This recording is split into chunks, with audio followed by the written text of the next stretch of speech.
जी। जे हों जाना आखा नाही, कहना कथन न जाई।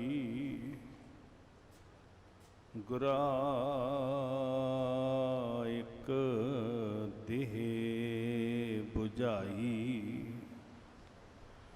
सबना जियां का एक दाता। सो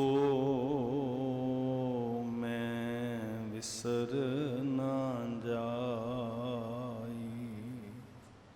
सतगुरु गरीब निवाज श्री गुरु ग्रंथ साहिब महाराज जी की पवित्र हजूरी अंदर अदब प्यार विच सजी साध संगत, वाहिगुरु जी का खालसा वाहिगुरु जी की फतेह।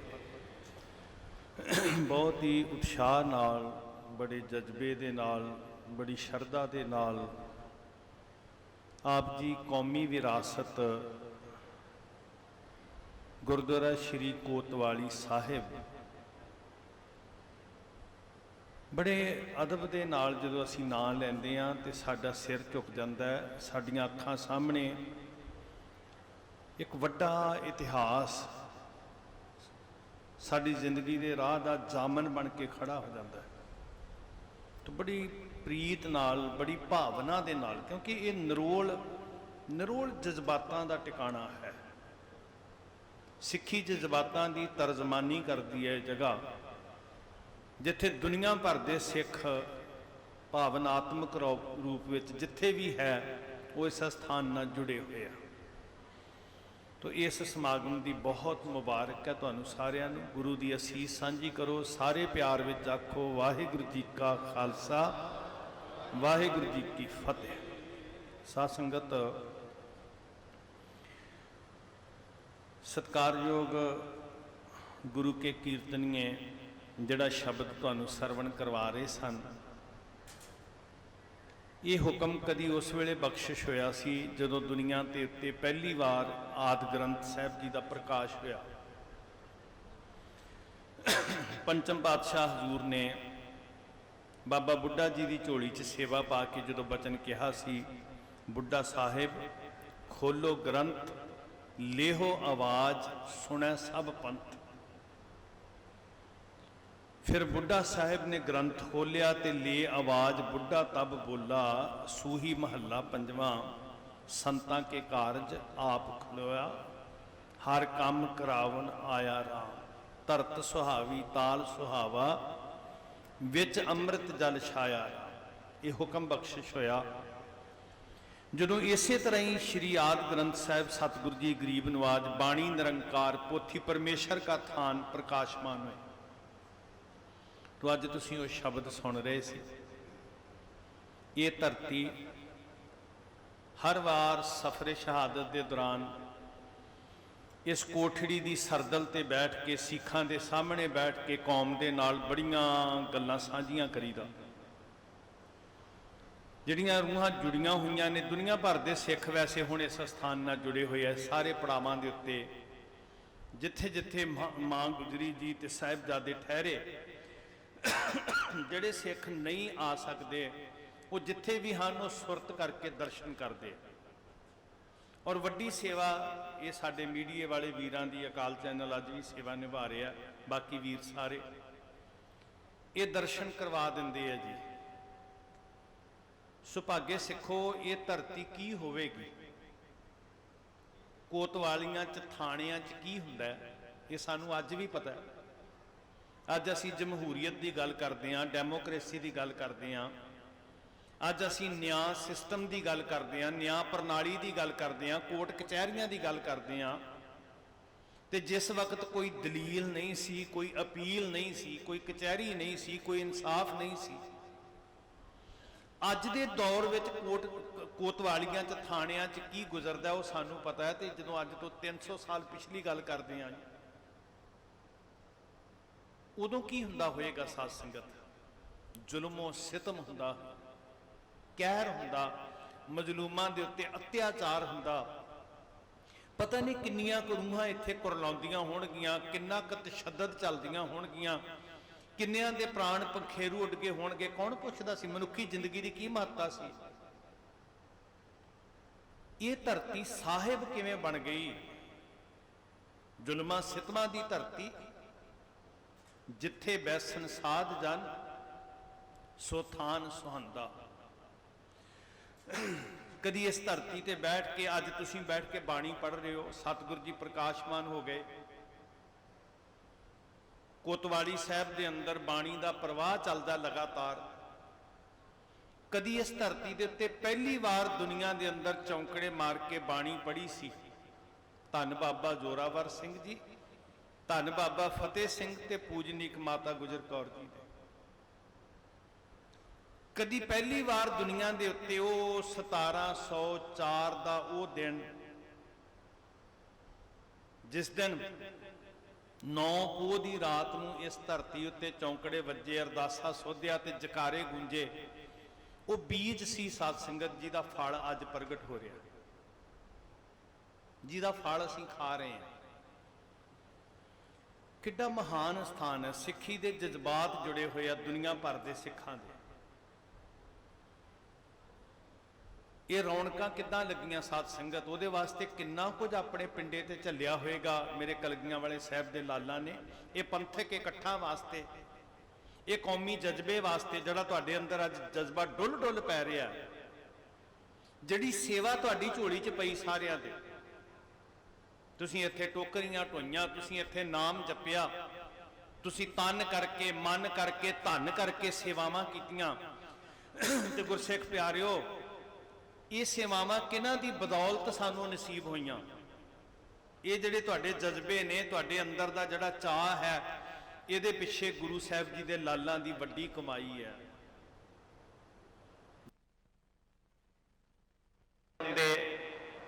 ਜੇ ਸੀਤ ਰਾਤਾਂ ਇਸ ਕੋਠੜੀ 'ਚ ਨਾ ਗੁਜ਼ਾਰੀਆਂ ਹੁੰਦੀਆਂ ਤੇ ਅੱਜ ਕੌਮ ਦੇ ਕਾਫਲੇ ਇੱਥੇ ਕਦੀ ਨਾ ਜੁੜ ਸਕਦੇ ਜੀ।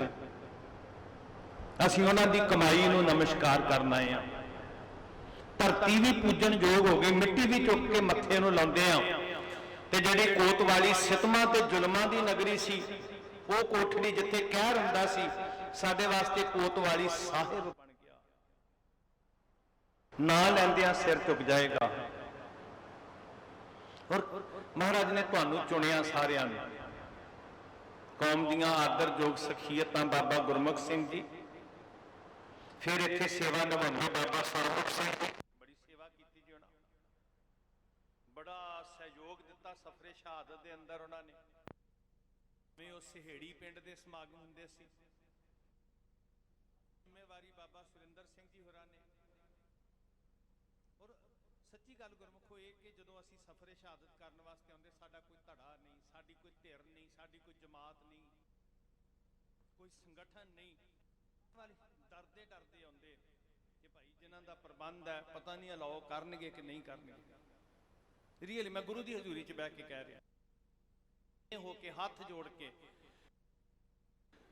ਪਰ ਇਹ ਸਾਰਿਆਂ ਗੁਰਮੁਖਾਂ ਦਾ ਬਹੁਤ ਧੰਨਵਾਦ ਹੈ, ਭਾਵੇਂ ਉਹ ਸਿਹੇੜੀ ਪਿੰਡ ਦੇ ਪ੍ਰਬੰਧਕ ਨੇ, ਭਾਵੇਂ ਉਹ ਬਾਬਾ ਕੁੰਮਾ ਮਾਸ਼ਕੀ ਦੀ ਸ਼ਾਨ ਗੁਰਦੁਆਰਾ ਸਾਹਿਬ ਦੇ ਪ੍ਰਬੰਧਕ ਨੇ, ਤੇ ਇਸ ਸਥਾਨ ਦੀ ਸਾਰੀ ਜ਼ਿੰਮੇਵਾਰੀ ਬਾਬਾ ਸੁਰਿੰਦਰ ਸਿੰਘ ਜੀ ਤੇ ਉਹਨਾਂ ਦੇ ਸਹਿਯੋਗੀ ਆਪਣੇ ਮੋਢਿਆਂ ਤੇ ਲੈ ਲੈਂਦੇ ਹੁੰਦੇ ਸੀ। ਸਾਡੇ ਕੋਲ ਕੀ ਸੀ? ਨਾ ਅਸੀਂ ਟਕਾ ਇਕੱਠਾ ਕਰਦੇ, ਨਾ ਅਸੀਂ ਪੈਸਾ ਖਰਚਣ ਜੋਗੇ ਸਾਧ ਸੰਗਤ, ਨਾ ਕਿਸੇ ਨੂੰ ਦੇਣ ਜੋਗੇ। ਅਸੀਂ ਤੇ ਸਿਰਫ ਗੁਰੂ ਗੁਰੂ ਕਰਦੇ। ਔਰ ਅੱਜ ਕੌਮ ਦੇ ਅੰਦਰ ਰੌਣਕਾਂ ਲੱਗ ਗਈਆਂ ਜੀ। ਇਸ ਵਾਸਤੇ ਅਸੀਂ ਉਹਨਾਂ ਦੀ ਕਮਾਈ ਦਾ ਧਿਆਨ ਧਰ ਕੇ, ਜਿਨ੍ਹਾਂ ਨੇ ਧਰਮ ਨਹੀਂ ਹਾਰਿਆ, ਜਿਨ੍ਹਾਂ ਨੇ ਸਿੱਖੀ ਸਿਦਕ ਕੇਸਾਂ ਸਵਾਸਾਂ ਨਾਲ ਨਿਭਾਇਆ, ਜਿਨ੍ਹਾਂ ਨੇ ਨਾਮ ਜਪਿਆ, ਜਿਨ੍ਹਾਂ ਨੇ ਸਿਦਕ ਤੇ ਸਿਰੜ ਕਦੀ ਝੁਕਣ ਨਾ ਦਿੱਤਾ, ਤੇ ਅਸੀਂ ਰੋਜ਼ ਉਹਨਾਂ ਦੀ ਕਮਾਈ ਦਾ ਧਿਆਨ ਧਰ ਕੇ ਕਹਿੰਦੇ, ਬੋਲੋ ਜੀ ਵਾਹਿਗੁਰੂ। ਗੁਰੂ ਘਰ ਉਸਰ ਗਿਆ, ਸੋਹਣੀ ਬਿਲਡਿੰਗ, ਲੱਖਾਂ ਕਰੋੜਾਂ ਰੁਪਈਆ ਲੱਗ ਗਿਆ, ਤੁਹਾਡੀ ਕਿਰਤ ਕਮਾਈ ਹੈ। ਔਰ ਵੱਡੀ ਘਾਲਣਾ ਹੈ ਜਿਨ੍ਹਾਂ ਨੇ ਪੈਸਾ ਪੈਸਾ ਝੋਲੀ ਅੱਡ ਕੇ ਮੰਗਣਾ। ਬਹੁਤ ਔਖਾ ਹੁੰਦਾ ਗੁਰੂ, ਬਹੁਤ ਔਖਾ ਹੁੰਦਾ, ਮਰਨਾ ਪੈਂਦਾ ਮੰਗਣ ਵਾਸਤੇ। ਜਿਨ੍ਹਾਂ ਨੇ ਝੋਲੀ ਅੱਡ ਕੇ ਘਰ ਘਰ ਫਿਰ ਕੇ ਇਹ ਪੰਥ ਦੇ ਮਹਿਲ ਉਸਾਰਨ ਲਈ, ਯਾਦਗਾਰਾਂ ਸਥਾਪਿਤ ਕਰਨ ਲਈ ਤੁਹਾਡੀ ਘਾਲਣਾ ਨੂੰ, ਕਮਾਈ ਨੂੰ, ਇੱਕ ਇੱਕ ਸਿੱਕੇ ਨੂੰ ਇੱਥੇ ਲਿਆ ਕੇ ਵਾਜਬ ਜਗ੍ਹਾ ਤੇ ਖਰਚਿਆ। ਇੱਥੇ ਸੱਚਖੰਡ ਬਣ ਗਏ, ਸਤ ਸੰਗਤ ਜੁੜੇ। ਹੁਣ ਅੱਗੇ ਸਾਡੇ ਫਰਜ਼ ਕੀ ਹਨ? ਇਤਿਹਾਸਕ ਝਾਤੀ ਮਾਰਦੇ ਆ ਤੇ ਥੋੜਾ ਜਿਹਾ ਇਤਿਹਾਸਕ ਪਿਛੋਕੜ ਜੇ ਮੈਂ ਸਾਂਝਾ ਕਰ ਲਵਾਂ। 1704 ਦੇ ਅੰਦਰ ਦਸ਼ਮੇਸ਼ ਪਾਤਸ਼ਾਹ ਜੀ ਨੇ 6 ਪੋਹ ਤੇ 7 ਪੋਹ ਦੀ ਦਰਮਿਆਨੀ ਰਾਤ ਸੀ ਜਦੋਂ ਸ਼੍ਰੀ ਅਨੰਦਪੁਰ ਸਾਹਿਬ ਛੱਡਿਆ। 7 ਪੋਹ ਨੂੰ ਅੰਮ੍ਰਿਤ ਵੇਲੇ ਪਰਿਵਾਰ ਸਮੇਤ ਸਤਿਗੁਰੂ ਜੀ ਸਰਸਾ ਦੇ ਪਾਰਲੇ ਪਾਸੇ ਨੇ। ਦਿਨ ਚੜ੍ਹਦਿਆਂ ਤੱਕ ਸਰਸਾ ਨੂੰ ਪਾਰ ਕੀਤਾ ਤੇ ਪਰਿਵਾਰ ਖੇਰੂ ਖੇਰੂ ਹੋਇਆ। ਹੁਣ ਵੱਡੀ ਜਿਹੜੀ ਸਮੱਸਿਆ ਸੀ ਨਾ ਜੀ ਉਸ ਵੇਲੇ ਜਦੋਂ ਇਹ ਸਾਰਾ ਕੁਝ ਇੱਕ ਕਾਰਜ ਆਰੰਭ ਕੀਤਾ, ਖਾਸ ਕਰਕੇ ਸਫਰੇ ਸ਼ਹਾਦਤ ਦੇ ਸਾਰੇ ਨੌਜਵਾਨ ਵੀਰ ਜਿਹੜੇ ਅੱਜ ਵੀ ਸੇਵਾ 'ਚ ਲੱਗੇ ਹੋਏ ਆ, ਮੋਰਿੰਡੇ ਦੀ ਸਾਰੀ ਸੰਗਤ ਨੇ ਬਹੁਤਾ ਵੱਡਾ ਸਹਿਯੋਗ, ਕਿਉਂਕਿ ਇਹ ਸਾਰੀ ਜ਼ਿੰਮੇਵਾਰੀ ਆਪਣੇ ਮੋਢਿਆਂ ਤੇ ਲੈ ਲੈਂਦੇ। ਸਾਧ ਸੰਗਤ ਜਿਹੜੀ ਵੱਡੀ ਚੁਣੌਤੀ ਸੀ ਸਾਡੇ ਸਾਹਮਣੇ, ਤੁਹਾਨੂੰ ਪਤਾ ਬਜ਼ੁਰਗ ਬੈਠੇ ਹੋਏ ਆ, ਤੁਹਾਡਾ ਤਜਰਬਾ ਇਸ ਗੱਲ ਦਾ ਕਿ ਜਿਸ ਪੈਂਡੇ ਤੋਂ ਦੀ ਕਲਗੀਧਰ ਪਿਤਾ ਜੀ ਗਏ ਸਨ, ਉਸ ਰਾਹ ਨੂੰ ਇੱਕ ਨਾਂ ਦੇ ਦਿੱਤਾ ਗਿਆ ਸੀ। ਸ਼ਾਇਦ ਉਦੋਂ ਗਿਆਨੀ ਜੈਲ ਸਿੰਘ ਦੀ ਸਰਕਾਰ ਸੀ, ਹੈ ਨਾ। ਉਸ ਰਾਹ ਨੂੰ, ਉਸ ਪੈਂਡੇ ਨੂੰ ਨਾਂ ਦਿੱਤਾ ਸੀ ਗੁਰੂ ਗੋਬਿੰਦ ਸਿੰਘ ਮਾਰਗ। ਪਰ ਸਾਨੂੰ ਇਹ ਨਹੀਂ ਪਤਾ ਕਿ ਗੁਰੂ ਗੋਬਿੰਦ ਸਿੰਘ ਮਹਾਰਾਜ ਦੇ ਪਰਿਵਾਰ ਦਾ ਇੱਕ ਅਹਿਮ ਹਿੱਸਾ ਜਿਹੜਾ ਸ਼ਹੀਦੀ ਦੇ ਸਫ਼ਰ ਨੂੰ ਤੁਰਦਾ ਹੈ, ਉਹਨਾਂ ਦਾ ਵੀ ਇੱਕ ਪੈਂਡਾ ਸੀ। ਉਸ ਪੈਂਡੇ ਤੋਂ ਸਿੱਖ ਪੰਥ, ਸੱਚੀ ਗੱਲ ਇਹ ਹੈ ਗੁਰਮੁਖੋ, ਅਵੇਸਲਾ ਰਿਹਾ। ਕਿਉਂਕਿ ਸਾਨੂੰ ਪਤਾ ਹੈ ਜਦੋਂ ਪਹਿਲੀ ਵਾਰ ਸਰਹੰਦ ਦੀ ਸੰਗਤ ਨਾਲ ਗੱਲ ਕੀਤੀ ਤੇ ਕੋਤਵਾਲੀ ਵੱਲ ਰੁਝਾਨ ਨਹੀਂ ਸੀ। ਜਦੋਂ ਮਰਿੰਡੇ ਦੀ ਸੰਗਤ ਨਾਲ ਗੱਲ ਕੀਤੀ ਤੇ ਆਹ 2.5-3 ਕੋਹ ਦੇ ਉੱਤੇ ਸਿਹੜੀ, ਰੁਝਾਨ ਹੀ ਨਹੀਂ ਸੀ। ਔਰ 90-95% ਸਿੱਖ ਉਹ ਸਨ ਜਿਹੜੇ ਕਹਿੰਦੇ ਅਸੀਂ ਤੇ ਕਦੀ ਸਿਹੜੀ ਗਏ ਨਹੀਂ। ਉਹਦਾ ਕਾਰਨ ਇਹ ਸੀ ਕਿ ਅਸੀਂ ਅਵੇਸਲੇ ਹੋ ਗਏ। ਸਾਧ ਸੰਗਤ ਗੁਰੂ ਗੋਬਿੰਦ ਸਿੰਘ ਮਾਰਗ ਤੇ ਬਣ ਗਿਆ, ਬੋਰਡ ਲੱਗ ਗਏ, ਗੇਟ ਬਣ ਗਏ, ਸਮਾਰਕ ਬਣ ਗਏ। ਤੁਸੀਂ ਜਿਉਂ ਚੱਲਦੇ ਹੋ ਸਾਨੇ, ਅੱਜ ਵੀ ਰੋਡ ਤੋਂ ਲੰਘੋ, ਸਾਨੇਵਾਲ ਦਾ ਜਾਂ ਅਗਲੇ ਜਿੰਨੇ ਰੋਡ ਆਉਣੇ ਆ, ਇੱਕ ਵਿਸ਼ੇਸ਼ ਕਿਸਮ ਦੇ ਸਮਾਰਕ ਬਣੇ ਆ ਨਾ ਜੀ, ਉਹ ਗੁਰੂ ਗੋਬਿੰਦ ਸਿੰਘ ਮਾਰਗ ਦੇ ਸਮਾਰਕ। ਦਸ਼ਮੇਸ਼ ਪਾਤਸ਼ਾਹ ਜੀ ਦਮਦਮਾ ਸਾਹਿਬ ਤੱਕ ਜਿੱਧਰ ਨੂੰ ਜਾਂਦੇ ਆ। ਪਰ ਇਹ ਦੁਖਾਂਤ ਹੋਇਆ ਕਿ ਜਿਹੜਾ ਦੂਜਾ ਹਿੱਸਾ ਸ਼ਹੀਦੀ ਦੇ ਸਫ਼ਰ ਨੂੰ, ਸ਼ਹੀਦੀ ਦੀ ਮੰਜ਼ਲ ਨੂੰ ਤੁਰਿਆ, ਜਿਹਦੇ ਵਿੱਚ ਧੰਨ ਮਾਂ ਗੁਜਰੀ ਜੀ ਨੇ, ਧੰਨ ਬਾਬਾ ਜ਼ੋਰਾਵਰ ਸਿੰਘ, ਬਾਬਾ ਫਤਿਹ ਸਿੰਘ ਨੇ, ਉਹਦੇ ਤੋਂ ਅਸੀਂ ਅਵੇਸਲੇ ਹੋ ਗਏ। ਜੰਗਲ ਸੀ, ਜਦਨ ਪਹਿਲੀ ਵਾਰ ਜਾ ਕੇ ਉੱਥੇ ਧਰਤੀ ਦੀ ਧੂੜੀ ਨੂੰ ਮੱਥੇ ਨਾਲ ਲਾਇਆ, ਛੰਨ ਬਾਬਾ ਕੁੰਮਾ ਮਾਸ਼ਕੀ, ਜੰਗਲ ਸੀ, ਕੋਈ ਰਸਤਾ ਨਹੀਂ ਸੀ। ਵੇਖੋ ਭਾਈ ਸਾਹਿਬ ਜੀ ਨੇ ਅਨਾਉਂਸ ਕੀਤਾ, ਇਹਨਾਂ ਨੂੰ ਮੌਕਾ ਮਿਲਿਆ ਤੇ ਇਹਨਾਂ ਨੇ ਵਕਤ ਦੀਆਂ ਤਾਕਤਾਂ ਨੂੰ, ਭਾਵੇਂ ਉਹ ਕਿਸੇ ਦੀ ਸਰਕਾਰ ਸੀ, ਇਹਨਾਂ ਨੇ ਵਰਤ ਲਿਆ। ਉਹ ਸਾਡੀਆਂ ਸਰਕਾਰਾਂ ਨੇ, ਸਾਡੇ ਪੈਸੇ ਨੇ, ਕਿਉਂ ਨਾ ਵਰਤੀਏ ਅਸੀਂ ਜੀ? ਲਕੀਰ ਖਿੱਚ ਕੇ ਦੂਰ ਕਿਉਂ ਖੜੀਏ? ਇਸੇ ਤਰ੍ਹਾਂ ਉਸ ਰਸਤੇ ਨੂੰ ਬਣਾਉਣ ਵਾਸਤੇ, ਸਫਰੇ ਸ਼ਹਾਦਤ ਮਾਰਗ ਨੂੰ ਬਣਾਉਣ ਵਾਸਤੇ ਕੁਦਰਤੀ ਸਾਹਿਬ ਨੇ ਮੌਕਾ ਦਿੱਤਾ। ਬਾਂਹ ਫੜ ਕੇ ਉਸ ਵਕਤ ਦੇ ਸੀਐਮ ਸਰਦਾਰ ਪ੍ਰਕਾਸ਼ ਸਿੰਘ ਬਾਦਲ ਜਦੋਂ ਮੈਂ ਅਰਜ਼ ਕੀਤੀ ਤੇ ਪ੍ਰਭਾਵਿਤ ਹੋਏ, ਗੁਰੂ ਸਾਹਿਬ ਨੇ ਕਿਰਪਾ ਕੀਤੀ, ਬਾਬੇ ਕੁੰਮੇ ਮਾਸ਼ਕੀ ਤੱਕ ਦਾ ਰਸਤਾ ਬੜਾ ਕਮਾਲ ਦਾ ਬਣ ਗਿਆ, ਮਾਰਗ ਦਾ ਨਾਂ ਰੱਖਿਆ ਗਿਆ। ਸਿੱਖ ਜਗਤ ਦੇ ਅੰਦਰ ਇੱਕ ਚੇਤਨਾ ਆ ਗਈ ਤੇ ਉਸ ਇਤਿਹਾਸ ਨੂੰ ਥੋੜਾ ਜਿਹਾ ਪੰਛੀ ਝਾਤ। 7 ਪੋਹ ਦੀਆਂ ਸ਼ਾਮਾਂ ਨੂੰ ਦਸ਼ਮੇਸ਼ ਪਾਤਸ਼ਾਹ ਜੀ ਚਮਕੌਰ ਦੀ ਗੜੀ ਦੇ ਅੰਦਰ ਸਨ। ਗੁਰੂ ਕੇ ਮਹਿਲ ਮਾਤਾ ਸੁੰਦਰ ਕੌਰ, ਮਾਤਾ ਸਾਹਿਬ ਕੌਰ ਜੀ ਰੋਪੜ ਵਿੱਚ ਸਨ, ਉੱਚਾ ਟਿੱਬਾ ਮੁਹੱਲਾ, ਜਿੱਥੋਂ ਭਾਈ ਮਨੀ ਸਿੰਘ ਜੀ ਹੋਰਾਂ ਦੇ ਨਾਲ, ਫਿਰ ਉਹ ਕੁਝ ਟਹਿਲਣਾ, ਕੁਝ ਸੇਵਕ ਨਾਲ ਸਿੱਖ ਨੇ, ਭਾਈ ਧੰਨਾ ਸਿੰਘ, ਜਵਾਹਰ ਸਿੰਘ ਆਦਿਕ ਦਿੱਲੀ ਨੂੰ ਚਲੇ ਗਏ। ਮਾਂ ਗੁਜਰੀ ਜੀ ਤੇ ਬਾਬਾ ਜ਼ੋਰਾਵਰ ਸਿੰਘ, ਫਤਿਹ ਸਿੰਘ ਸਰਸਾ ਦੇ ਕਿਨਾਰੇ ਕਿਨਾਰੇ ਜੰਗਲਾਂ, ਝੱਲਾਂ, ਬੇਲਿਆਂ 'ਚ 7 ਪੋਹ ਦੀ ਸ਼ਾਮ ਨੂੰ ਛੰਨ ਬਾਬਾ ਕੁੰਮਾ ਮਾਸ਼ਕੀ, ਨੇੜੇ ਪਿੰਡ ਚੱਕ ਢੇਰਾਂ, ਬਿਲਕੁਲ ਸਰਸਾ ਦਾ ਕਿਨਾਰਾ, ਖਹਿ ਕੇ ਵਗਦੀ ਸਰਸਾ। ਦੋਨਾਂ ਦਰਿਆਵਾਂ ਦਾ ਸੰਗਮ ਹੈ ਉੱਥੇ, ਸਤਲੁਜ ਤੇ ਸਰਸਾ ਦਾ। ਉਸ ਦਰਵੇਸ਼ ਨੇ ਟਹਿਲ ਕੀਤੀ, ਉੱਥੋਂ ਗੰਗੂ ਮਿਲਦਾ ਤੇ 8 ਪੋਹ ਨੂੰ ਆਪਣੇ ਪਿੰਡ ਸਿਹੜੀ, ਜਿਹਦੀ ਅਧੂਰੀ ਬਿਲਡਿੰਗ ਮੈਂ ਬੇਨਤੀ ਕਰਾਂਗਾ, ਉਹ ਵੀ ਸਾਡਾ ਮੂੰਹ ਚੜਾ ਰਹੀ ਹੈ। ਉਹਦੇ 'ਚ ਤੁਹਾਨੂੰ ਇਹ ਕੌਮ ਦਾ ਕਾਰਜ ਹੈ ਗੁਰਮੁਖੋ, ਕਿਸੇ ਇੱਕ ਦਾ ਨਹੀਂ ਹੈ, ਤੇ ਤੁਹਾਨੂੰ ਸਾਰਿਆਂ ਨੂੰ ਕੌਮੀ ਤੌਰ ਤੇ ਧਿਆਨ ਦੇਣ ਦੀ ਲੋੜ ਹੈ ਗੁਰਮੁਖੋ। ਮੇਰੀ ਬੇਨਤੀ ਹੈ ਬਾਬਾ ਜੀ ਹੋਰਾਂ ਨੂੰ, ਠੀਕ ਹੈ ਉਹ ਜਿੰਨੀ ਕੁ ਸੇਵਾ ਕਰ ਰਿਹਾ, ਆਪਾਂ ਨੈਗੇਟਿਵ ਨਾ ਜਾਈਏ, ਸਾਰਿਆਂ ਨੂੰ ਜੀ ਆਇਆਂ ਕਹੀਏ, ਪਰ ਇਹ ਕੌਮ ਦੇ ਮਹਿਲ ਨੇ, ਕਿਸੇ ਇੱਕ ਸੰਪਰਦਾ ਦੇ ਨਹੀਂ ਵੀ ਵਿਕਾਰ ਸੇਵਾ ਵਾਲੀ ਸੰਪਰਦਾ ਨੇ ਬਣਾ ਦਿੱਤਾ। ਇਹ ਬਾਬਾ ਗੁਰਮੁਖ ਸਿੰਘ ਹੋਰਾਂ ਦੇ ਹੁਣ ਮਹਿਲ ਨੇ, ਨਹੀਂ ਭਾਈ, ਇਹ ਪੰਥ ਦੇ ਮਹਿਲ ਨੇ। ਤੁਹਾਡੇ ਟਕੇ ਟਕੇ ਨਾ ਬਲ ਨੇ, ਉਧਰ ਵੀ ਧਿਆਨ ਦੇਣਾ। 8 ਪੋਹ ਦੀ ਰਾਤ ਨੂੰ ਸਾਹਿਬਜ਼ਾਦਿਆਂ ਤੇ ਮਾਤਾ ਜੀ ਨੇ ਟਿਕਾਣਾ ਕੀਤਾ, ਤੇ 9 ਪੋਹ ਨੂੰ ਜਾਨੀ ਖਾਂ ਤੇ ਮਾਨੀ ਖਾਂ ਸਾਹਿਬਜ਼ਾਦਿਆਂ ਤੇ ਮਾਤਾ ਨੂੰ ਗੰਗੂ ਦੀ ਸ਼ਹਿ ਦੇ ਉੱਤੇ, ਗੰਗੂ ਦੀ ਇਨਫੋਰਮੇਸ਼ਨ ਦੇ ਉੱਤੇ ਇੱਥੇ ਲਿਆ ਕੇ ਕੈਦ ਕਰ ਦਿੱਤਾ। ਸਿਦਕ, ਸਬਰ, ਧੀਰਜ, ਸਹਿਜ, ਸੰਤੋਖ, ਨਾਮ ਦਾ ਅਭਿਆਸ, ਬਾਣੀ ਦਾ ਪ੍ਰਵਾਹ, ਇਹ ਧਰਤੀ ਦੀ ਤਕਦੀਰ ਬਦਲ ਗਈ ਗੁਰਮਖੋ। ਅੱਜ ਇਸ ਮਿੱਟੀ ਦੀ ਆਬੋ ਹਵਾ 'ਚ ਬੈਠਦੇ ਆਂ ਤੇ ਖਿੰਡੀਆਂ ਸੁਰਤਾਂ ਇਕਾਗਰ ਹੋ ਜਾਂਦੀਆਂ। ਜਿੱਥੇ ਕਦੀ ਹਾਏ ਹਾਏ ਦੀਆਂ ਆਵਾਜ਼ਾਂ ਆਉਂਦੀਆਂ ਹੋਣਗੀਆਂ, ਉੱਥੋਂ ਹੁਣ ਵਾਹਿਗੁਰੂ ਵਾਹਿਗੁਰੂ ਦੀ ਧੁਨ ਸੁਣਾਈ ਦਿੰਦੀ ਹੈ। ਇਸ ਧਰਤੀ ਦੀ ਤਕਦੀਰ ਬਦਲ ਗਈ, ਇਸ ਮਿੱਟੀ ਦੀ ਤਸਵੀਰ ਬਦਲ ਗਈ। ਔਰ ਅੱਜ ਇਹ ਮਿੱਟੀ ਸਾਡੇ ਮਸਤਕ ਨੂੰ ਛੂੰਹਦੀ ਹੈ ਤੇ ਸਾਡੀ ਕਿਸਮਤ ਬਦਲ ਦਿੰਦੀ ਹੈ। ਅਰਥ ਇਹ ਨਾ ਸਮਝਣਾ ਵੀ ਆਪਾਂ ਮਿੱਟੀ ਦੇ ਪੁਜਾਰੀ ਬਣ ਗਏ ਆ, ਨਹੀਂ ਭਾਗਾਂ ਵਾਲਿਓ। ਮੇਰੇ ਗੁਰੂ ਦੇ ਲਾਲਾਂ ਦੇ ਚਰਨ ਪਏ, ਇਹ ਉਹਨੂੰ ਪੁੱਛੀਏ। ਚਲੋ ਆਪਾਂ ਆਪਣੀ ਵਿਚਾਰ ਛੱਡ ਦਿਓ, ਮੁਸਲਮਾਨ ਦਰਵੇਸ਼ ਨੂੰ ਪੁੱਛੋ। ਉਹ ਕਹਿੰਦੇ, ਉਹ ਦੁਨੀਆ ਦੇ ਲੋਕੋ, ਜਿੱਥੇ ਕਲਗੀਆਂ ਵਾਲੇ ਪਾਤਸ਼ਾਹ ਦੇ ਜਿਗਰ ਦੇ ਟੁਕੜਿਆਂ ਨੇ ਆਪਣੇ ਚਰਨਾਂ ਦੀ ਛੋਹ ਦਿੱਤੀ ਹੋਵੇ, ਕੁਰਬਾਨੀਆਂ ਕੀਤੀਆਂ ਹੋਣ, ਜ਼ੁਲਮੋ ਤਸ਼ੱਦਦ ਚੱਲਿਆ ਹੋਵੇ, ਦੁਨੀਆ ਵਿੱਚ ਉਹਦੇ ਤੋਂ ਵੱਡਾ ਕੋਈ ਤੀਰਥ ਨਹੀਂ ਹੋ ਸਕਦਾ। ਇਹ ਸਾਡਾ ਤੀਰਥ ਹੈ ਕੋਤਵਾਲੀ ਸਾਹਿਬ, ਇਹ ਸਾਡਾ ਤੀਰਥ ਹੈ ਸਹੇੜੀ ਪਿੰਡ, ਗੁਰਦੁਆਰਾ ਅਟਕ ਸਾਹਿਬ, ਗੁਰਦੁਆਰਾ ਸ਼ਨ ਬਾਬਾ ਕੁੰਮਾ ਮਾਸ਼ਕੀ, ਤੇ ਫਿਰ ਮੰਜ਼ਲ ਸ਼ਹੀਦੀ ਦੀ ਠੰਡਾ ਬੁਰਜ। ਸਾਡੇ ਤੀਰਥ ਨੇ। ਇਹਨੂੰ ਮੇਰੀ ਹੱਥ ਜੋੜ ਬੇਨਤੀ ਹੈ, ਇੱਕ ਥਾਂ ਟਿਕਿਆ ਰਹਿਣ ਦਿਓ, ਮੈਨੂੰ ਬਹੁਤ ਡਿਸਟਰਬ ਕਰ ਰਿਹਾ ਤੂੰ ਯਾਰ। एक ही तीर्थ है हिंद में यात्रा के लिए, कटाए बाप ने बेटे जहां खुदा के लिए। ਵੀਰ ਇਹਨੂੰ ਜਾਂ ਸੈੱਟ ਕਰ ਜਾਂ ਬੰਦ ਕਰ ਦੇ, ਜਿੱਦਾਂ ਪਹਿਲਾਂ ਸੀ ਉਦਾਂ ਰਹਿਣ ਦਿਓ।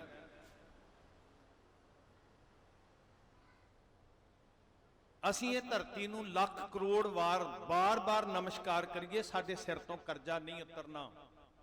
ਉਹ ਭਾਗਾਂ ਵਾਲਿਓ, ਉਹ ਪੰਥ ਦੇ ਵਾਰਸੋ, ਵਾਹਿਗੁਰੂ ਤੁਹਾਨੂੰ ਰਿਜ਼ਕ ਦੇਵੇ, ਵਾਹਿਗੁਰੂ ਤੁਹਾਨੂੰ ਖੁਸ਼ੀਆਂ ਦੇਵੇ, ਦੁਨੀਆ ਭਰ ਦੇ ਸੁੱਖਾਂ ਨਾਲ ਤੁਹਾਡੀਆਂ ਝੋਲੀਆਂ ਭਰਨ, ਤੁਹਾਡੇ ਘਰ ਹਾਸਿਆਂ ਨਾਲ ਗੂੰਜ ਉੱਠਣ। ਪਰ ਜਦੋਂ ਤੁਹਾਡੇ ਵਿਹੜਿਆਂ 'ਚ ਹਾਸਿਆਂ ਦੀਆਂ ਕਿਲਕਾਰੀਆਂ ਗੂੰਜਣ, ਉਦੋਂ ਇਹ ਸਿੱਖਾਂ ਵਾਲੀ ਕੋਠੜੀ ਨੂੰ ਜ਼ਰੂਰ ਚੇਤੇ ਕਰਿਓ। ਜਦੋਂ ਤੁਸੀਂ ਦੁਨੀਆ ਦੇ ਪਦਾਰਥ, ਅੱਜ ਨਿਰਧਨ ਬੰਦਾ ਵੀ ਚਾਹੁੰਦਾ ਕਿ ਮੈਂ ਭਾਵੇਂ ਭੁੱਖਾ ਰਹਿ ਜਾ, ਮੇਰੇ ਬੱਚੇ ਦੇ ਮੂੰਹ ਵਿੱਚ ਚੰਗੀ ਤੋਂ ਚੰਗੀ ਵਸਤ ਪਵੇ। ਤੇ ਜਦੋਂ ਰੀਝਾਂ ਨਾਲ ਆਪਣੇ ਬੱਚਿਆਂ ਦੇ ਮੂੰਹ ਵਿੱਚ ਪਦਾਰਥ ਪਾਵੋ, ਇਸ ਕੋਤਵਾਲੀ 'ਚ ਕੱਟੀਆਂ ਸੀਤ ਰਾਤਾਂ ਚੇਤੇ ਰੱਖਿਓ, ਮੇਰੇ ਸਾਹਿਬ ਦੇ ਲਾਲਾਂ ਨੂੰ ਭੋਜਨ ਨਹੀਂ ਸੀ ਮਿਲਿਆ। ਉਹਨਾਂ ਦੀਆਂ ਭੁੱਖਾਂ ਦੇ ਬਦਲੇ ਸਾਨੂੰ ਅੱਜ ਰੱਜ ਕੇ ਰਿਜ਼ਕ ਮਿਲ ਰਿਹਾ, ਸਾਨੂੰ ਸਰਦਾਰੀ ਮਿਲ ਰਹੀ ਹੈ। ਉਹਨਾਂ ਦੀਆਂ ਕਾਲ ਕੋਠੜੀਆਂ ਦੇ ਬਦਲੇ ਸਾਡੀ ਮਾਨਸਿਕਤਾ 'ਚ ਆਜ਼ਾਦੀ ਦੀ ਪਰਵਾਜ਼ ਆਈ ਹੈ। ਸਾਰੀ ਕੌਮ ਨੂੰ ਇਹ ਸਿੱਖਾਂ ਵਾਲੀ ਕੋਠੜੀ ਆਵਾਜ਼ ਦਿੰਦੀ ਹੈ ਕਿ ਮੈਂ ਜਾਮਨ ਹਾਂ। ਇਹ ਕੋਠੜੀ ਕਹਿੰਦੀ ਮੈਂ ਗਵਾਹ ਹਾਂ ਕਿ ਖਾਲਸਾ ਪੰਥ ਦਾ ਇਹ ਸਿਧਾਂਤ ਹੈ, ਖਾਲਸਾ ਪੰਥ ਦਾ ਇਹ ਸੁਭਾਅ ਹੈ ਕਿ ਇਹਦੇ ਸਰੀਰਾਂ ਨੂੰ ਸਲਾਖਾਂ 'ਚ ਡੱਕਿਆ ਜਾ ਸਕਦਾ ਹੈ, ਇਹਦੀ ਜ਼ਮੀਰ ਨੂੰ ਕੈਦ ਨਹੀਂ ਕੀਤਾ ਜਾ ਸਕਦਾ। ਇਹ ਗਵਾਹੀ ਭਰਦੀ ਹੈ ਸਿੱਖਾਂ ਵਾਲੀ ਕੋਠੜੀ।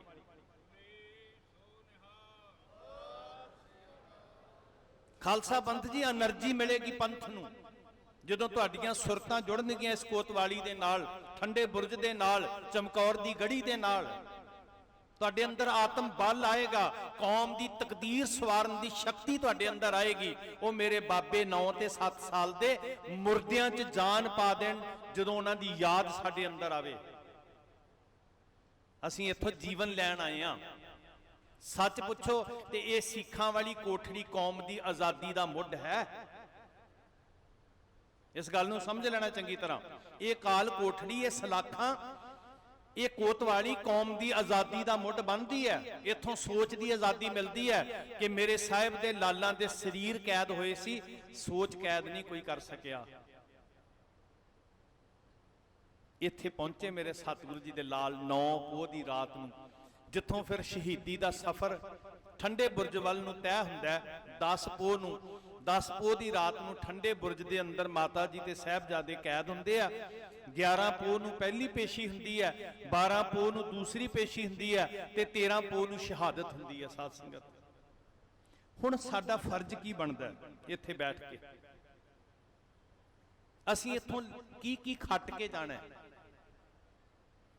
ਪਹਿਲੀ ਗੱਲ ਤੇ ਗੁਰਦੁਆਰੇ ਦਾ ਮਨੋਰਥ ਕੀ ਸੀ, ਜਿੱਥੋਂ ਸਾਨੂੰ ਚੇਤਨਾ ਮਿਲਣੀ ਹੈ, ਜਿਹਨੂੰ ਬਾਣੀ 'ਚ ਕਿਹਾ ਗੁਰੂ ਦੁਆਰਾ ਹੋਏ ਸੋਝੀ ਪਾਏ ਸੀ।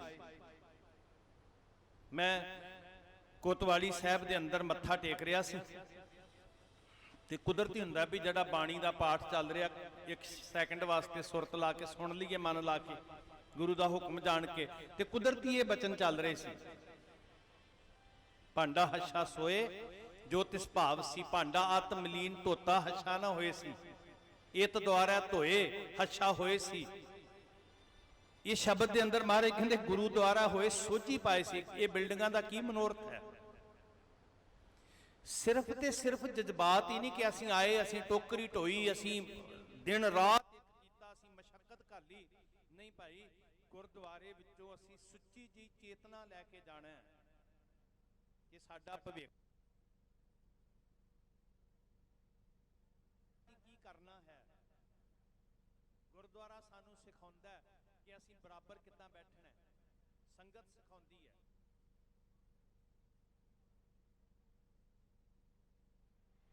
ਸਾਡੀ ਆਤਮਿਕ ਖੁਰਾਕ ਵੀ ਇਕੱਠਿਆਂ ਦੀ, ਸਾਡੀ ਸਰੀਰਕ ਤਨ ਦੀ ਖੁਰਾਕ ਵੀ ਇਕੱਠਿਆਂ ਦੀ।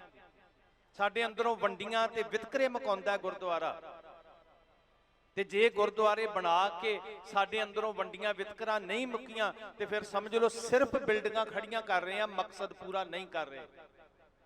ਠੀਕ ਹੈ, ਬਾਬਿਆਂ ਨੇ ਬਿਲਡਿੰਗ ਬਣਾ ਦਿੱਤੀ, ਉਹਦੇ ਤੋਂ ਅੱਗੇ ਫਰਜ਼ ਸਾਡਾ ਸ਼ੁਰੂ ਹੁੰਦਾ ਸੀ ਕਿ ਉਹ ਕੀ ਵੰਡੀਆਂ ਵਿਤਕਰੇ ਮੁੱਕ ਕੇ ਬਰਾਬਰਤਾ ਆ ਗਈ ਸਾਡੇ ਸਾਰਿਆਂ ਦੇ ਅੰਦਰ। ਹੰਕਾਰ ਉੱਚ ਨੀਚ ਦਾ, ਸੁੱਚ ਪਿੱਟ ਦਾ, ਅਮੀਰ ਗਰੀਬ ਦਾ ਮੁੱਕ ਗਿਆ ਸਾਰਾ। ਇੱਥੋਂ ਸਾਨੂੰ ਸੇਵਾ ਸਿੱਖਣ ਨੂੰ ਮਿਲਦੀ ਹੈ, ਇੱਕ ਦੂਜੇ ਦੇ ਉੱਤੋਂ ਮਰ ਮਿਟਣ ਦੀ ਜਾਚ ਆਉਂਦੀ ਹੈ, ਦੂਜੇ ਨੂੰ ਛਕਾ ਕੇ ਛਕਣ ਦਾ ਤਰੀਕਾ ਸਿੱਖੀਦਾ। ਕਿੰਨਾ ਸਬਰ ਮਿਲਦਾ ਜੀ ਗੁਰਦੁਆਰੇ ਚੋਂ, ਕਿੰਨਾ ਸੰਤੋਖ ਮਿਲਦਾ ਗੁਰਦੁਆਰੇ ਦੇ ਅੰਦਰੋਂ। ਸਾਡੀ ਆਤਮਾ ਤ੍ਰਿਪਤ ਹੁੰਦੀ ਹੈ, ਸਾਡਾ ਤਨ ਤ੍ਰਿਪਤ ਹੁੰਦਾ ਭੋਜਨ ਛਕ ਕੇ। ਸੱਚ ਪੁੱਛੋ ਗੁਰਮੁਖੋ, ਤੇ ਜਿੰਨੀ ਗਿਣਤੀ 'ਚ ਅਸੀਂ ਗੁਰਦੁਆਰੇ ਸਥਾਪਿਤ ਕੀਤੇ ਨੇ, ਕੀ ਅਸੀਂ ਗੁਰਦੁਆਰਿਆਂ ਦੇ ਮਕਸਦ ਦੀ ਪੂਰਤੀ ਕਰ ਰਹੇ ਹਾਂ? ਜੋ ਮਕਸਦ ਸੀ ਗੁਰਦੁਆਰਿਆਂ ਦਾ, ਇਮਾਨਦਾਰੀ ਦੇ ਨਾਲ ਆਪਣੇ ਅੰਦਰ ਝਾਤੀ ਮਾਰ ਕੇ ਵੇਖੀਏ।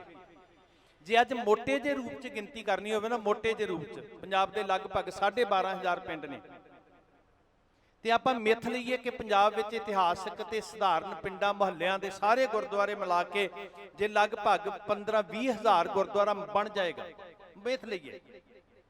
ਹੁਣ 20,000 ਗੁਰਦੁਆਰੇ ਦੇ ਨਾਲ ਜੇ 5-5 ਸੇਵਕ ਵੀ ਜੁੜੇ ਹੋਣ ਤੇ 25-20 1 ਲੱਖ ਜਿਹੜਾ ਉਹ ਬੰਦਾ ਸਿੱਧੇ ਰੂਪ 'ਚ ਸੇਵਾਦਾਰ ਦੇ ਰੂਪ 'ਚ ਜੁੜਿਆ। ਜੇ 5-5 ਪ੍ਰਬੰਧਕ ਜੁੜੇ ਹੋਣ, 1 ਲੱਖ ਪ੍ਰਬੰਧਕ ਜੁੜ ਜਾਂਦਾ। ਤੇ ਜੇ ਉਹਨਾਂ ਪ੍ਰਬੰਧਕਾਂ ਤੇ ਸੇਵਾਦਾਰਾਂ ਦੇ ਪਰਿਵਾਰ, ਭਾਵੇਂ ਉਹ ਗ੍ਰੰਥੀ ਨੇ, ਸੇਵਾਦਾਰ ਨੇ, ਰਾਗੀ ਨੇ, ਅਸੀਂ ਉਹਨਾਂ ਦੇ ਪਰਿਵਾਰਾਂ ਨੂੰ ਥੋੜਾ ਜਿਹਾ ਮਲਟੀਪਲਾਈ ਕਰੀਏ ਤੇ ਇੱਕਦਮ ਘੱਟੋ ਘੱਟ 20-25 ਲੱਖ ਬੰਦਾ ਸਿੱਧੇ ਰੂਪ 'ਚ ਗੁਰਦੁਆਰਿਆਂ ਨਾਲ ਜੁੜੇ ਆ। ਤੇ ਜੇ ਪ੍ਰਬੰਧਕਾਂ ਤੇ ਸੇਵਾਦਾਰਾਂ ਦੇ ਘਰਾਂ ਵਿੱਚ ਸਿੱਖੀ ਆ ਜਾਏ ਤੇ ਸਮਝ ਲਓ 50 ਲੱਖ ਬੰਦਾ ਸੀ ਪਹਿਲੇ ਦਿਨ ਪੂਰਨ ਪਰਪੱਕ ਸਿੱਖ ਤਿਆਰ ਕਰ ਸਕਦੇ ਆ, ਜਿਨ੍ਹਾਂ ਦੇ ਘਰਾਂ 'ਚ ਗੁਰਮਤ ਹੋਏਗੀ। ਪਰ ਹੁੰਦਾ ਕੀ ਹੈ, ਮੈਂ ਸੇਵਾ ਨਿਭਾਉਂਦਿਆਂ ਰੋਟੀ ਤੱਕ ਸੀਮਤ ਹਾਂ, ਉਹ ਪ੍ਰਬੰਧਕ ਬਣ ਕੇ ਚੌਧਰ ਤੱਕ ਸੀਮਤ ਹੈ। ਦੋਨਾਂ ਨੇ ਜਿਹੜਾ ਫਰਜ਼ ਨਿਭਾਉਣਾ ਸੀ ਨਿਭਾਇਆ ਨਹੀਂ, ਸੰਗਤ ਅਰਦਾਸਾਂ ਤੱਕ ਸੀਮਤ ਹੈ। ਤੇ ਸਾਡੀ ਆਊਟਪੁੱਟ ਜਾਂ ਲੰਗਰ ਰਹਿ ਜਾਂਦੀ ਹੈ ਤੇ ਜਾਂ ਗੋਲਕ ਰਹਿ ਜਾਂਦੀ। ਖਿਮਾ ਕਰਿਓ, ਕੌੜਾ ਸੱਚ ਹੈ। ਅਸੀਂ ਰਿਜ਼ਲਟ ਕੀ ਕੱਢਦੇ ਆ? ਇਸ ਵਾਰੀ ਬਹੁਤ ਮੇਲਾ ਭਰਿਆ, ਗੋਲਕ ਇੰਨੀ ਹੋਈ।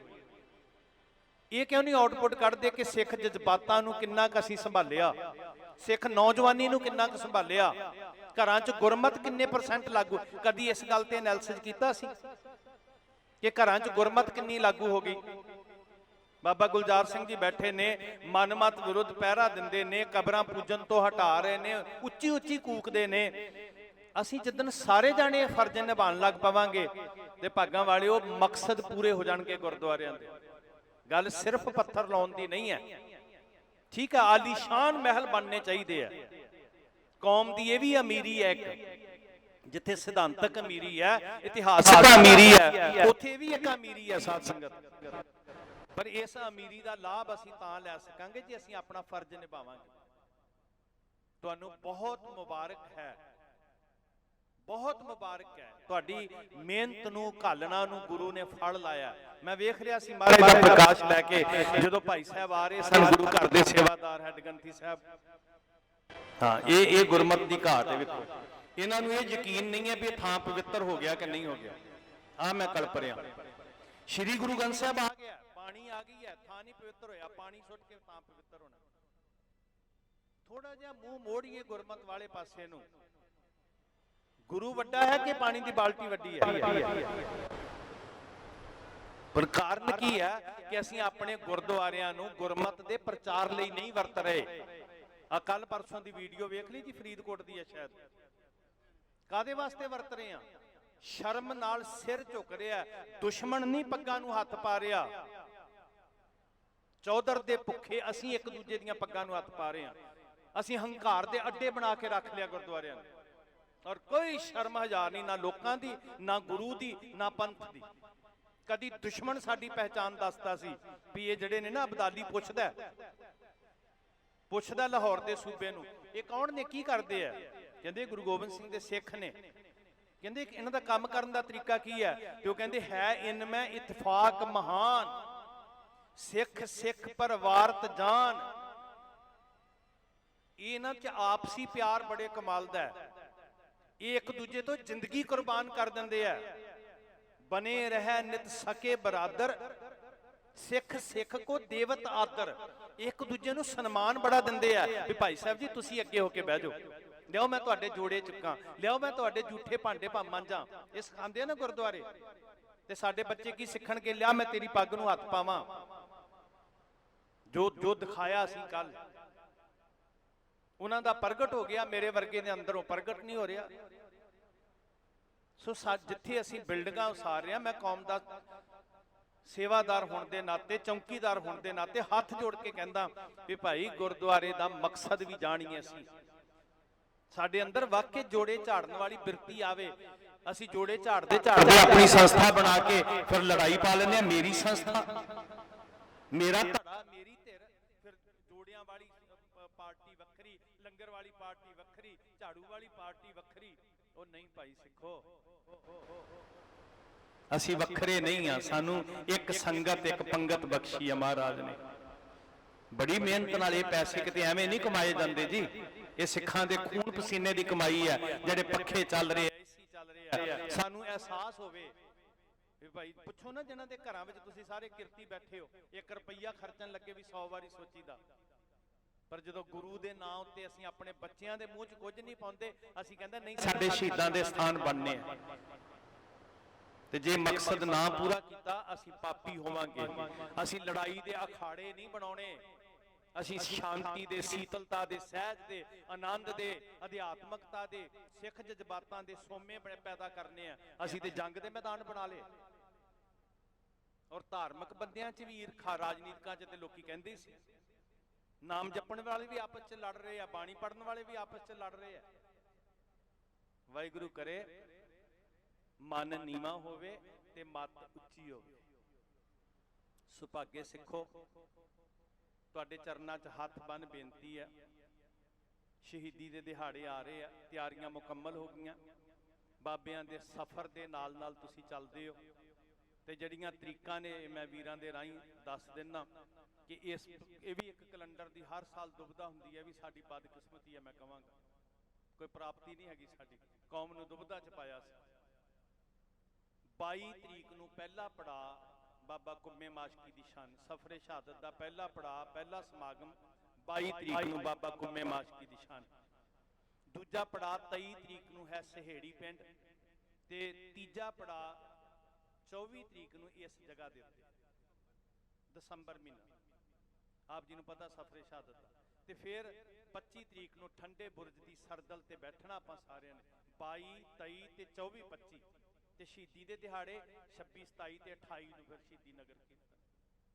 ਤੇ ਵਾਹਿਗੁਰੂ ਕਰੇ ਸਾਡੇ 'ਚ ਏਕਤਾ ਆਵੇ, ਪਿਆਰ ਆਵੇ, ਨਿਮਰ। ਅਸੀਂ ਵਾਕਈ ਇੱਥੋਂ ਇੱਕ ਦੂਜੇ ਨੂੰ ਕਹੀਏ ਲਿਆ ਮੈਂ ਤੇਰੀ ਜੁੱਤੀਆਂ ਸਾਫ਼ ਕਰਾਂ, ਲਿਆ ਮੈਂ ਤੇਰੇ ਭਾਂਡੇ ਮਾਂਜਾਂ। ਇਹ ਕੁਝ ਪ੍ਰੈਕਟੀਕਲ ਲੈ ਕੇ ਜਾਈਏ, ਨਹੀਂ ਕਿ 1 ਘੰਟੇ ਵਾਸਤੇ ਕੁਝ ਕਰ ਲਿਆ ਤੇ ਬਾਅਦ 'ਚ ਸਭ ਕੁਝ ਛੱਡ ਦਿੱਤਾ। ਨਹੀਂ ਭਾਈ, ਮਹਾਰਾਜ ਆਪਣੀ ਕਲਾ ਵਰਤਾਨ, ਸਾਡੀ ਹਉਮੈ ਮਿਟੇ, ਅਸੀਂ ਗੁਰੂ ਘਰਾਂ ਦੇ ਮਨੋਰਥ ਸਮਝ ਸਕੀਏ। ਪੈਸੇ ਲਾਉਣ ਦੇ ਨਾਲ ਆਪਣਾ ਮਨ ਵੀ ਜੋੜੀਏ। ਸਾਰਿਆਂ ਦਾ ਬਹੁਤ ਧੰਨਵਾਦ। ਆਦਰਯੋਗ ਪੰਥ ਦੇ ਸੇਵਾਦਾਰ ਬਾਬਾ ਬਚਨ ਸਿੰਘ ਜੀ ਹੋਰੀ ਕੱਲ ਪਰਸੋਂ ਵੀ ਸੇਵਾ ਸ਼ੁਰੂ ਕੀਤੀ ਬਾਬਾ ਗੁਰਦਿੱਤਾ ਜੀ ਦੇ। ਵੱਡਾ ਕਾਰਜ ਆ ਉਹ ਵੀ। ਇਹ ਕਾਰਜ ਸਾਰੇ ਸੰਗਤਾਂ ਦੇ ਸਹਿਯੋਗ ਨਾਲ ਹੁੰਦੇ ਆ। ਤਾਂ ਮੈਂ ਚਾਹਾਂਗਾ ਕਿ ਤੁਸੀਂ ਸਾਰੇ ਆਪਣਾ ਆਪਣਾ ਯੋਗਦਾਨ ਜ਼ਰੂਰ ਮਨ ਕਰਕੇ ਤਨ ਕਰਕੇ ਤੇ ਪਾਉਂਦੇ ਹੀ ਹੋ, ਤੇ ਧਨ ਕਰਕੇ ਵੀ ਜ਼ਰੂਰ ਪਾ ਕੇ ਜਾਣਾ ਜੀ। ਸਭ ਦਾ ਧੰਨਵਾਦ। ਵਾਹਿਗੁਰੂ ਜੀ ਕਾ ਖਾਲਸਾ, ਵਾਹਿਗੁਰੂ ਜੀ ਕੀ ਫਤਿਹ।